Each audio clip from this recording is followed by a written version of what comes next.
Every holiday shopper's got a list, but Ross shoppers, you've got a mission. Like a gift run that turns into a disco snow globe, throw pillows, and PJs for the whole family, dog included. At Ross, holiday magic isn't about spending more, it's about giving more for less. Ross, work your magic. You know, when you reach the C-suite, the old rules for finding your next big move they just don't work anymore. So today, we're going to look at a strategy that pretty much throws that entire rulebook out the window. We're going to explore how you can actually build your next opportunity, not by looking for it, but by creating it. Okay, so let's start with a question that probably hits a little close to home. You're at the top of your game. You're an executive, a high-level operator. So why does sending out resumes and filling out those endless online applications feel so pointless? The truth is, for senior roles, the traditional job hunt is just a broken model. And this leads us right into what we can call the C-suite job paradox. You know that feeling. You have all this value, all this experience to offer, but the normal ways of finding a new role just don't seem to recognize it. It's incredibly frustrating. Look, the bottom line is this. At the executive level, you aren't just another resume in a digital pile. The truly game-changing opportunities, they're almost never posted on a job board. They happen in conversations, they're built on relationships, and they come through reputation. Simply applying for jobs isn't how you're going to land that next big thing. So if we stop the frantic cycle of applying, what do we do instead? Well, we shift our entire mindset. It's time to stop applying and start planting. And this isn't just a new tactic, it's a completely different philosophy for how you manage your career. And this really comes down to two totally different ways of thinking. On one side, you have the applicant. They're reactive. They ask for help, they look for jobs that already exist. But on the other side, you have the connector. They are proactive. They give introductions, they create opportunities, and they actively shape the world around them.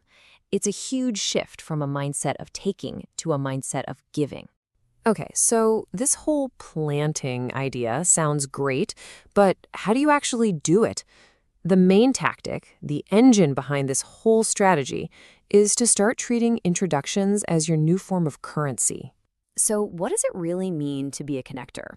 It means you become the person who thoughtfully and proactively links two other fantastic people in your network, not because you want something right now, but for their mutual benefit. You basically become a hub of value for everyone else. If you take one thing away, let it be this mantra. Make warm introductions your currency. See, your value isn't just what you know or even who you know. It's who you're willing to connect. These introductions, when you give them generously, they become your single most valuable professional asset. So how does this work in the real world? It's a really simple four-step process. First, you spot two people in your network who could genuinely help each other. Second, you think through why it's a win-win for both of them, and you get really clear on that. Third, you make that warm, thoughtful intro. And fourth, and this is absolutely the most important part, you do it without expecting anything back. You just give. Now, when you start doing this consistently, you're not just doing favors. You are strategically building a powerful, long-term asset.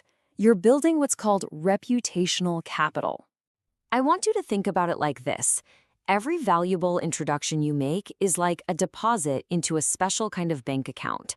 It's not a financial account, it's a reputational one. And over time, this reputational capital grows and grows, and it often becomes way more valuable than your resume ever could be. And we're not just talking about jobs here. Think bigger. You're connecting people to massive opportunities. You're sharing critical insights or introducing them to challenging new opinions. You're sparking game-changing partnerships. Every single one of those is a high-value deposit into your reputational bank. So look at your strategic assets. Of course, you have your skills and your experience. That's your foundation. That's a given. But your reputational capital is different. It's not static. It is a dynamic asset that you can actively grow every single day just by acting like a connector. So what's the actual payoff for all this giving, for all this careful planting of seeds? Well, the return isn't just one-to-one. It's much, much bigger than that. We're talking about a 10 fold, return. 10 times. Just let that sink in for a second. The value you create for other people doesn't just come back to you. It comes back amplified, creating these ripple effects that will benefit you in ways you can't even predict. And here's the crucial part. The reputational capital you build by being a generous connector will come back to help you tenfold, not just tomorrow, but for years and years.